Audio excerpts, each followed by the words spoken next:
1 João, capítulo 3. Irmãos, eu quero reforçar aqui, eu anunciar para os irmãos, que estará iniciando uma classe de catecúmenos, novos membros, no dia 4/3, às 18 horas aqui na igreja. Eu já estou com 9 alunos já confirmados. Se você tem interesse nessa classe, se você quer ser membro da igreja, quer passar por esse processo de ensino, nós vamos aprender ali principais doutrinas, modelo litúrgico da igreja, um pouco de teologia da reforma e princípios, de administração da constituição da igreja. Então você é meu convidado. Se você tem interesse, me procura, ou procure um dos presbíteros, para que nós possamos matricular você nessa classe. E todos os sábados, às 18 horas, aqui no templo. Serão, em média, de 8 até 12 estudos. E se percebermos a sua habilidade, a sua boa vontade, o interesse e convicção, nós receberemos e batizamos para a glória de Jesus. Tá bom? E faz parte desta comunidade aqui de seguidores de Jesus. 1 João, capítulo 3.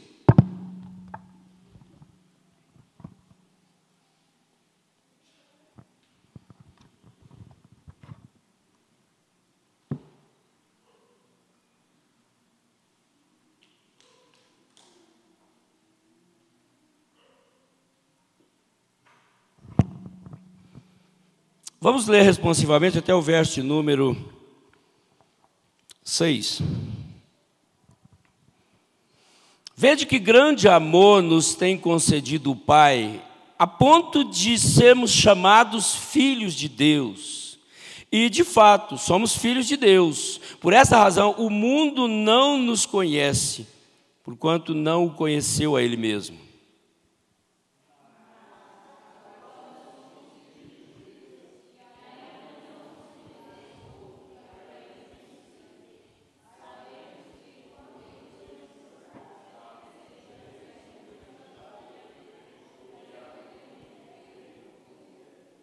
E assim mesmo se purifica todo o que nele tem esta esperança, assim como ele é puro.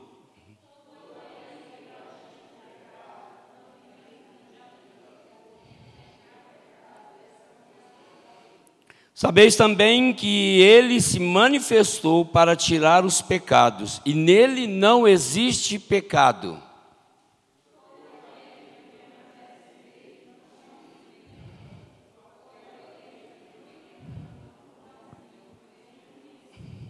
Pai, em nome de Jesus, fala o nosso coração.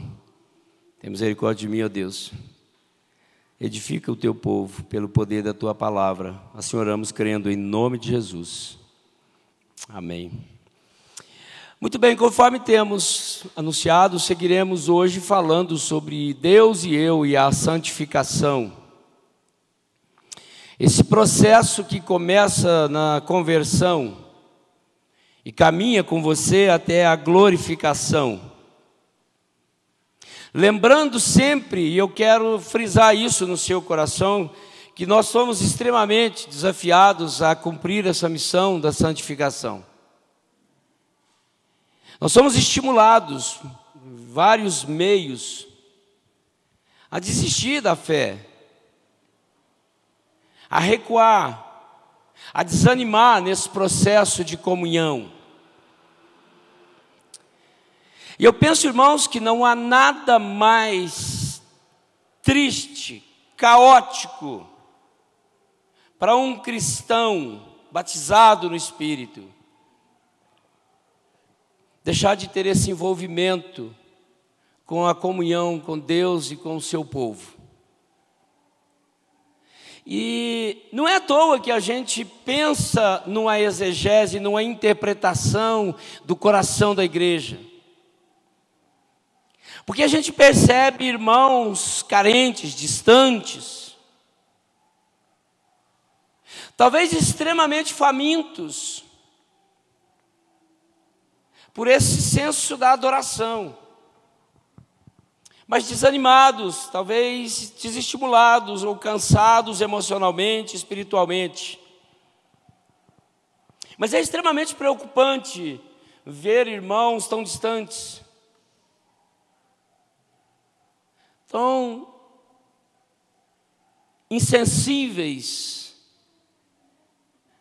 com a comunhão com o templo, com o corpo de Cristo. E é por isso que eu entendo e falo e repito, quero repetir até no próximo domingo, no dia 26, que o processo da santificação é extremamente desafiador para nós, porque ele nos cobra um comportamento que às vezes, e na maioria das vezes, nós não conseguimos atingir. Deus nos chama para perto dele, que ele nos quer perto dele. Ele nos convida pela palavra, vinde a mim, voltai, ó povo. Porque o próprio Deus sabe que eu e você, nós temos uma forte tendência em fugas, desânimos, estimulados por um cenário cultural, social, urbano, violento, agressivo, que nos cansa. E talvez muitos desses nossos irmãos que estão ausentes hoje, por exemplo, possam estar cansados fisicamente.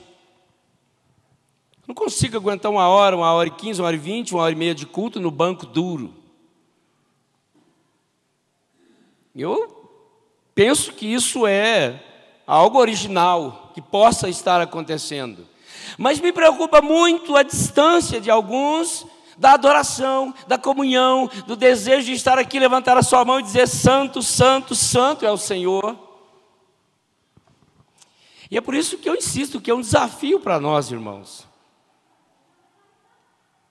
Estamos juntos levantando as nossas mãos, e esse processo de santificação, sermos testemunhas, sermos melhores a cada encontro e sairmos melhores a cada encontro que nós temos. Saímos desses encontros mais cheios do Espírito, mais animados, mais amorosos, com corações mais capazes de amar e perdoar, de se doar. E é por isso que é desafiador, porque eu tenho às vezes vontade de vir para o templo, mas o meu físico me impede, os concorrentes, as concorrências são mais fortes, os meus adversários acabam me fulminando. Louvamos a Deus porque você está aqui e pode adorar hoje. Pode levantar a sua mão e dizer que o seu Deus é santo, que você quer se encher dele. E eu quero repetir aqui também que esse processo de santificação, ele exige de nós responsabilidades.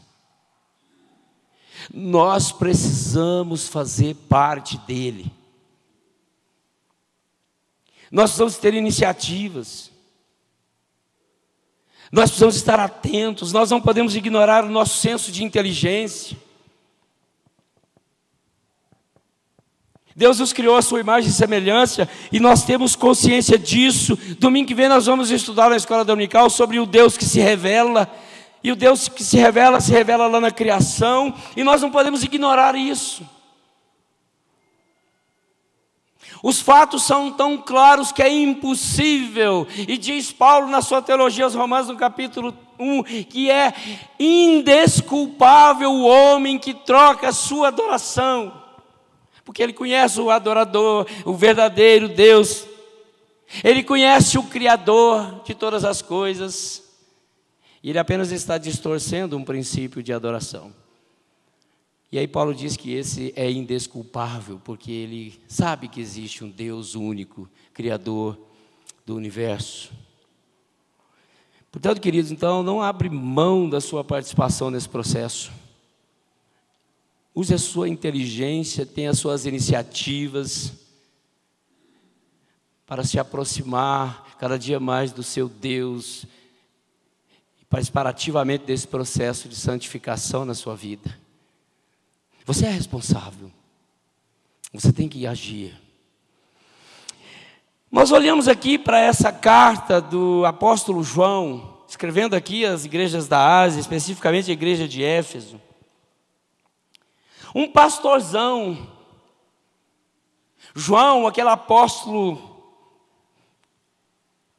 que está pertinho de Jesus ali na ceia. Como Judas está do outro lado, João está aqui do outro, do lado de Jesus, um pastorzão amoroso, escrevendo com amor, falando da necessidade de vencermos o mal, o pecado, falando de um Deus que é luz, que é santo, que nele não há trevas, falando de mim e de você que somos pecadores e carecemos dele, precisamos confessar. João está aqui pastoreando a sua igreja. E ele é tão amoroso que ele diz: filhinhos, escrevo isso para que não pequeis, mas se todavia pecares, vocês têm um advogado gracioso, que é Jesus Cristo, e ele é justo. Então ele escreve com muito amor essa carta, e ele fala desse amor. Ele fala desse Deus que nos ama, que ama essa igreja aqui de Éfeso, que nos ama. E aí, queridos, lá por volta do ano 100, a era cristã tinha ocorrido quase que inevitavelmente, por circunstâncias das perseguições, certas coisas dentro da igreja, especialmente num lugar como Éfeso, que era uma cidade extremamente cultural, pagã, idólatra, templos de adoração a deuses pagãos. Muitos cristãos eram naquela época cristãos de segunda e até de terceira geração. Uma das primeiras consequências aqui foi que havia membros da igreja que encontravam incômodas e aborrecidas as normas de conduta que o cristianismo exigia. E eles não conseguiam abraçar, alcançar, e isso talvez nos incomode hoje. Porque nós não queremos um cristianismo que nos cobra, que exige de nós.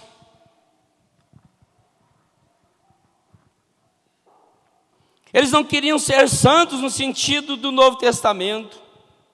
E essa palavra santo aí, hagios no grego, etimologicamente significava ser diferente, ser separado, não se confundir com as coisas do mundo, as coisas pagãs, as heresias pregadas naquela época. E é preciso aqui também assimilar que 1 João não mostra sinais de que a igreja a qual foi escrita estivesse sendo perseguida por algo de fora.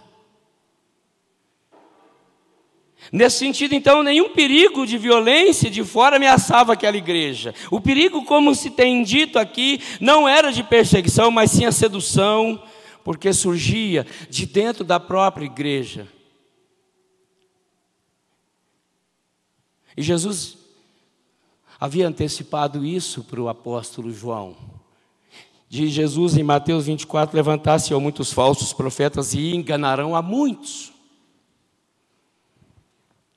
Então o desafio de João era combater o desânimo, a falsa pregação, dentro da sua própria comunidade de cristãos. Estimulá-los a compreender o que ele quer passar aqui nessas 3 cartas dele, que são pequenas. Falando desse Deus que é luz, que é santo, que é amor. E falando de mim, de você, que somos pecadores, e se dissermos o contrário, dizer que nós somos mentirosos. E o mal aqui de 1 João, que ele procura combater, não procedia de estranhos que queriam destruir a fé, mas sim de homens que pensavam que estavam aperfeiçoando o cristianismo por um gnosticismo, por uma ideia de inteligência cultural.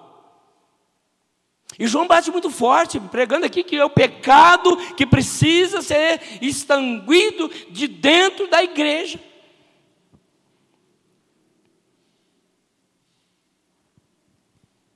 Alguns desses falsos aqui, no mínimo, negavam que Jesus fosse o Messias. Diz João aí, no capítulo 2, no verso 22, quem é o mentiroso, senão aquele que nega que Jesus é o Cristo? Estavam ali congregando com eles. É uma carta pequena, breve, e o propósito dele escrever é duplo: escrever para que a alegria do seu povo se cumpra e para que não pequem. Pastorzão, Spurgeon pregava no seu púlpito horas, sermões expositivos longos, e quando ele terminava, diz a história, que o seu púlpito estava chorando, agarrado nas colunas do templo, porque ele confrontava o pecado. E as pessoas entendiam. Quando nós observamos um movimento como esse de adoração que está acontecendo agora na faculdade nos Estados Unidos, nós temos que perceber que ali tem muita gente séria, se dobrando, se ajoelhando e derramando lágrimas de quebrantamento e confessando pecados grosseiros. Irmão, só assim a igreja é santa, só assim a igreja canta santo, santo.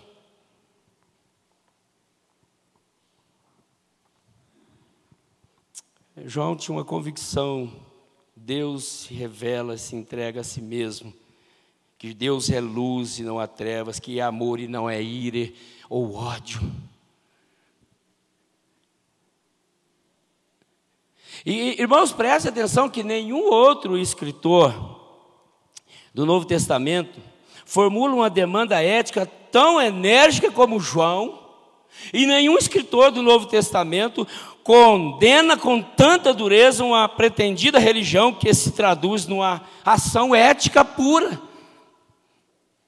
Pastorzão, que ama o seu povo, que ama o seu Deus, e que expõe o seu Deus que é amor, mas que expõe o seu povo que é pecador e que precisa de correção, precisa de quebrantamento, precisa de se ajoelhar aos pés do Senhor, voltar aos pés da cruz, clamar por um reavivamento no seu quadrado, aqui mesmo, em volta de mim mesmo. Clamar a Deus em lágrimas e pedir a Deus: Deus, sacode o meu coração. Reaviva a minha alma para que eu possa louvar com entusiasmo, para que eu possa adorar, que eu possa ter prazer no templo.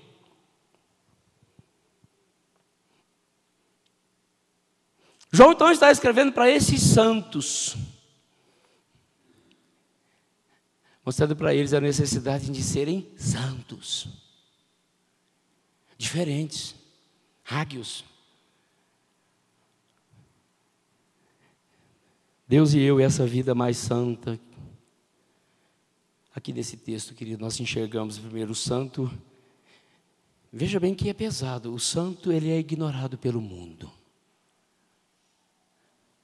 Diz o nosso primeiro versículo aqui que nós lemos: veja que um grande amor nos tem concedido o Pai, a ponto de sermos chamados filhos de Deus. E de fato somos filhos de Deus, por esta razão o mundo não nos conhece.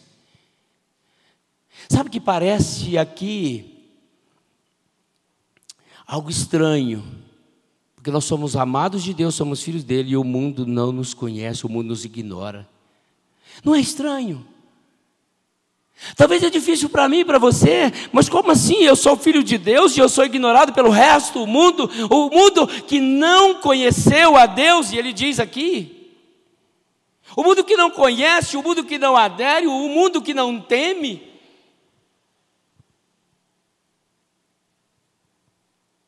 João começa aqui exigindo que seu povo lembre de seu privilégio. E ele quer dizer que o privilégio de ser chamado filho de Deus, mas lembrando que o mundo te ignora, o mundo não te conhece. O mundo te ridiculariza, o mundo zomba de você, o mundo te desestimula. E de fato, por alguns momentos, a igreja passa por algumas vergonhas, que às vezes até nos assustam mesmo. Mas João está escrevendo aqui para aqueles que de fato estão dentro da igreja, conhecem a Jesus Cristo e querem estimular a eles: mantenham-se indiferentes, mesmo sendo ignorados, mesmo sendo zombados, ridicularizados e até perseguidos, como nós vimos domingo passado na carta de 1 Pedro. Mantenha-se diferente, mantenha-se santo.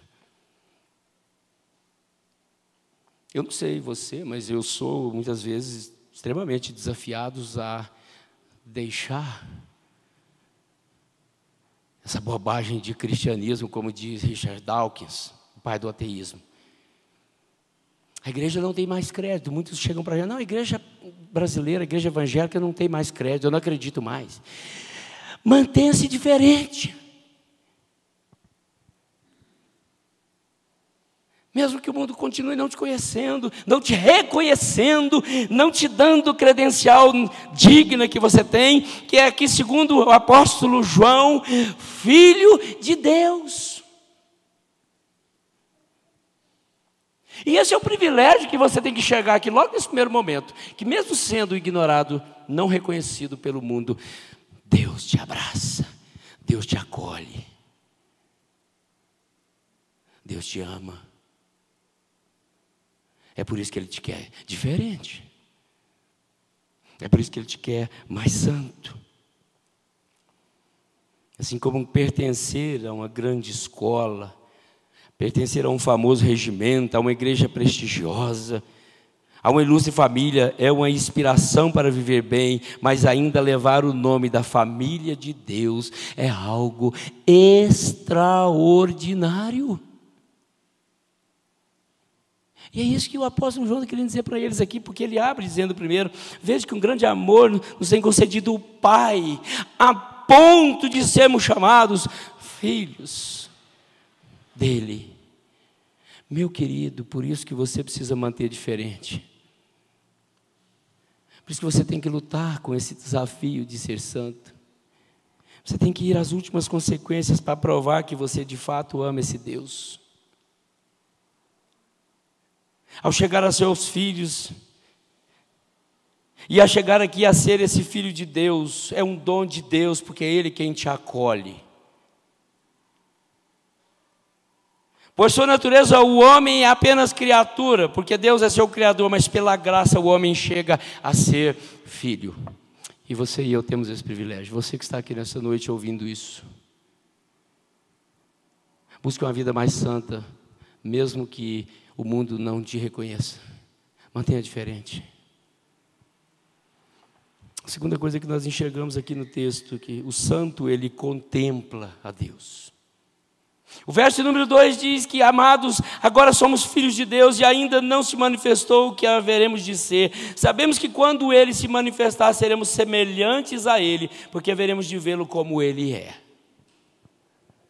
João está aqui numa expectativa futura. Ele está aqui nos estimulando a lembrarmos do privilégio de sermos uma família de Deus e não se importar com o ignorado, o ímpio. E João está nos lembrando aqui que você e eu o veremos face a face. Vamos contemplar o seu rosto. Nós cantamos um cântico aí, né, que fala que nós vamos contemplar o seu rosto. Além do rio, né, além do rio azul. Eu o verei face a face. Eu estava vendo um testemunho de um cantor cego esses dias atrás. Gente, aquilo me tocou tanto, cara. Ele canta muito. Ele nunca enxergou na vida dele. E ele abriu a sua música dizendo assim: irmão, sabe de uma coisa? Eu nunca enxerguei nada e nem ninguém, nenhuma cor. Nunca enxerguei um palmo na frente do meu olho. Mas sabe que quando eu enxergar, quando eu abrir os meus olhos, eu vou enxergar o meu Jesus.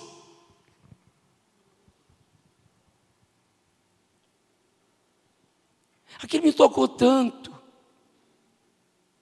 Porque ele nasceu cego, e ele canta com entusiasmo, e ele dizendo que a primeira visão que ele vai ter do Senhor, da glória, ele vai poder contemplar Jesus. Irmãos, estão entendendo que João está mostrando para nós que tem uma expectativa enorme, tem uma esperança que nos aguarda. Mantenha-se diferente. Diz o texto: quando Cristo aparecer em sua glória, seremos semelhantes a Ele. Certamente na mente de João aqui está presente a afirmação da antiga relação da criação, de que o homem foi feito à imagem e semelhança de Deus.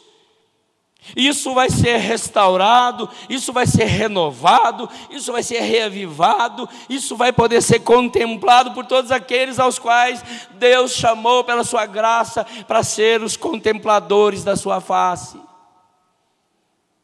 Mantenha-se diferente.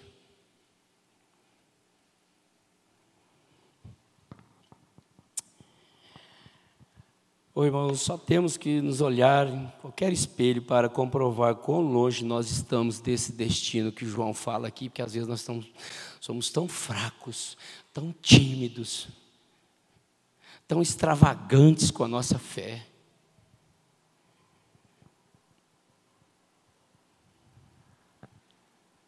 Mas João aqui crê que em Cristo o homem alcançará finalmente esse destino. Que em Cristo o homem será semelhante a Cristo e que, portanto, em Cristo o homem portará, enfim, a imagem e essa semelhança pura do Deus que é santo. Quando Cristo se manifestar, poderemos vê-lo. Conta-se a história de um homem simples que frequentemente ia a uma catedral orar. E ele sempre se achegava à imagem, um crucifixo, à igreja, se ajoelhava, prostrava. E não se abria a boca, não se mexia os lábios.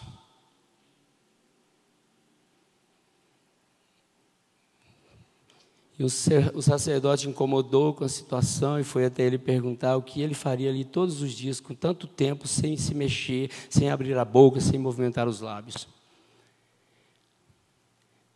Eu estou contemplando, meu Deus, e eu estou sentindo a sua presença. Eu não preciso falar.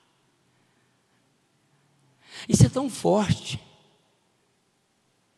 Porque às vezes nessa teologia tão cultural, tão moderna que a gente tem por aí, parece que quanto mais gritar, quanto mais falar, quanto mais estender-se em movimentos, em atitudes, em liturgias, parece que o mover de Deus é maior. E isso nos mostra que Deus é visto com a mente. E eu oro e eu contemplo Ele com a mente, com o coração, satisfeito.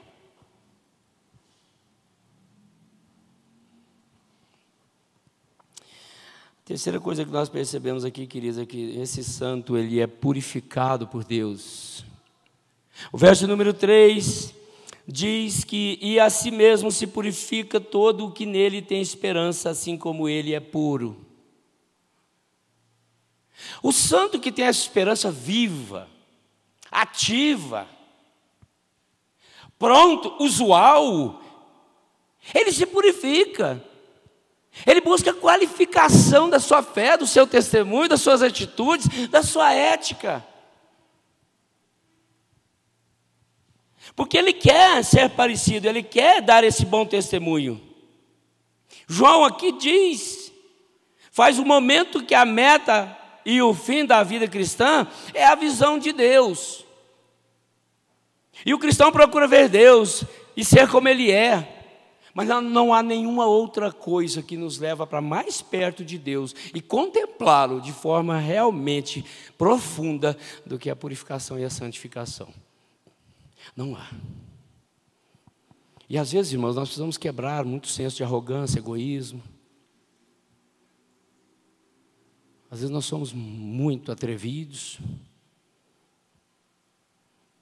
E não há lugar melhor para você contemplar a Deus e se purificar, e se lavar, e se banhar de Espírito Santo do que um coração quebrantado e contrito na presença de Deus. E aí João está dizendo que esse santo, esse diferente, ele tem que purificar, porque Jesus é santo. Irmãos, essa é a mensagem que talvez nós tenhamos que pregar por um ano inteiro. Porque nós enfrentamos uma concorrência extremamente forte, pesada, desleal. Qualquer coisa nos tira da adoração, qualquer coisa nos tira da comunhão, qualquer coisa nos tira do rumo da presença do nosso santo.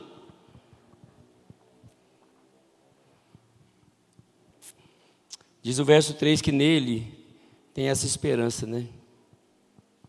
Nele, refere-se a Cristo. Portanto, se purifique, seja diferente. Reveja os seus atos. Ontem nós meditamos aqui de forma rápida, simples e mais objetiva, né, Marcos? Profunda. Ezequias recebeu uma sentença de morte. Arrume a tua casa, põe a tua casa em ordem, porque morrerás e não viverás. E diz a Bíblia que o rei Ezequias, ele orou e falou com o Senhor: Senhor, lembra-te de quanto eu andei com interesse de coração e fiz o que era reto aos teus olhos. E diz a Bíblia que ele virou para a parede e chorou muitíssimo. Ele não questionou, ele só pediu a Deus: Senhor, lembra-te de mim quando eu entrar no paraíso, pelo menos. Ele queria, diante de uma sentença de morte, ele queria ter um coração quebrantado, pronto e adorador. E aí diz a história que o profeta Isaías volta, dá uma receita, passa pasta de figos, e você vai ser curado dessa úlcera, dessa hérnia, desse câncer, e diz a história que ele recebe mais 15 anos de vida lutando contra essa enfermidade. E foi um excelente rei para a nação de Israel. Mas um homem que certamente tinha um coração santo, puro, separado, diferente. Portanto, o homem que sabe que Deus está no final do caminho fará a sua vida uma preparação para encontrá-lo com Ele lá. Interessante. Conta a história que John Wesley foi perguntado por um dos seus colegas: como você gostaria de ser encontrado quando Jesus voltar? Qual foi a resposta dele? Eu quero que ele me encontre como eu estou todos os dias. É forte, né? Eu quero que ele me encontre como eu estou todos os dias. Você pode dizer isso? Deus pode voltar a qualquer hora e te encontrar, porque você vai estar do mesmo jeito todo dia, um adorador, um santo, um diferente. Irmãos, é por isso que é desafio para nós, mas é estímulo também. E eu estou aqui com entusiasmo falando isso para você, porque eu sei que é possível, que Jesus está conosco. Eu sei o quão fracos, limitados, carentes, humildes, fracos mesmo que nós somos, mas eu sei também que Jesus é poderoso e Ele está conosco. Por isso que eu prego com entusiasmo e quero que você tenha esse entusiasmo, que Ele está com você, para te ajudar a ser diferente, manter o ânimo, manter a alegria. A sua alegria, diz Paulo, que ela é transcircunstancial, ela não pode ter um evento, não pode depender de um evento, porque diz Paulo que ela é no Senhor. É lógico que nós enfrentamos as intempéries do tempo, do vento, das relações, e nos entristece, mas não é o nosso estado. Nós passamos por tristezas. E em quarto lugar aqui, queridos, eu quero dizer para vocês que um santo, ele se afasta. Ele faz todo o esforço necessário para se afastar do pecado. Tem que correr, tem que correr. Você não encara o diabo. Diz a Bíblia que você tem que sujeitar a Deus e resistir ao diabo. Diz o verso 4 ao verso 6 que todo aquele que pratica o pecado também transgride a lei, porque o pecado é a transgressão da lei. Tem que correr. Não bate de frente, não. Eu gosto muito daquele modelo de pregação que diz assim: olha, se você é um varão casado, se você vê algo perigoso na calçada, na rua, no trabalho, corre. Não encara não, porque você vai sofrer a queda, você não vai aguentar. E diz Jesus que só de olhar você já pecou. Portanto, meu querido, minha querida, tem que correr.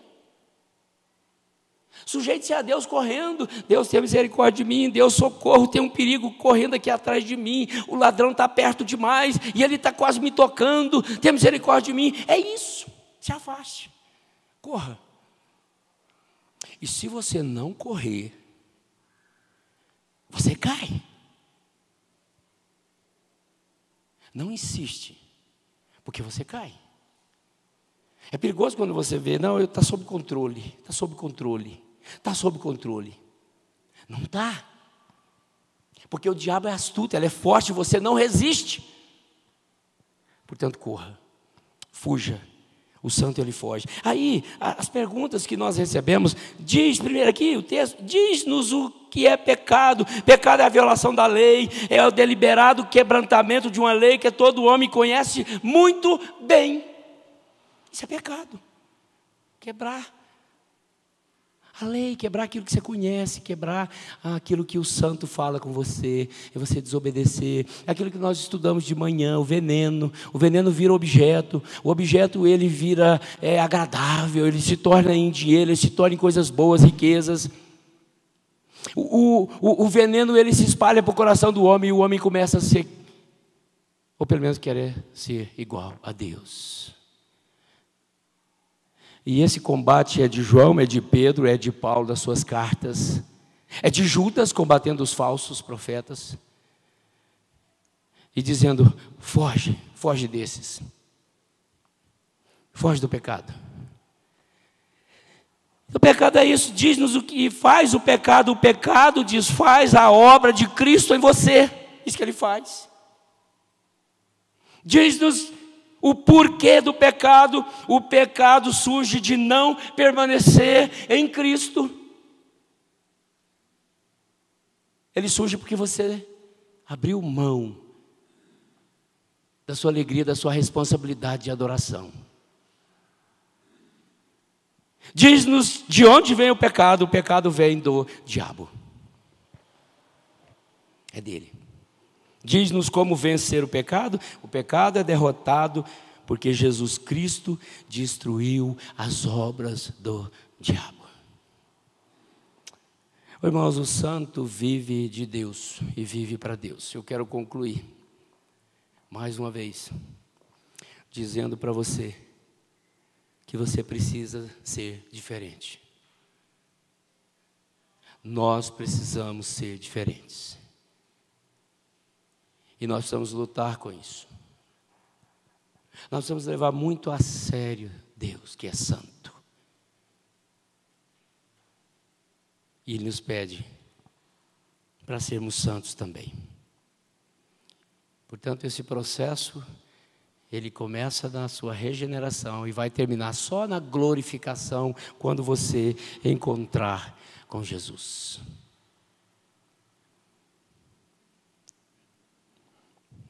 E eu vou concluir aqui aplicando de novo aquilo que nós estamos fazendo todos os domingos. Primeiro um alerta e depois uma promessa. O alerta é o seguinte, para você que não veio os outros domingos. Assim como as misericórdias de Deus renovam-se a cada manhã para o seu povo, também a sua ira se renova todas as manhãs contra os perversos. Deus é justo. Esse é o alerta. Vamos cantar, Marcos, mais aquela canção.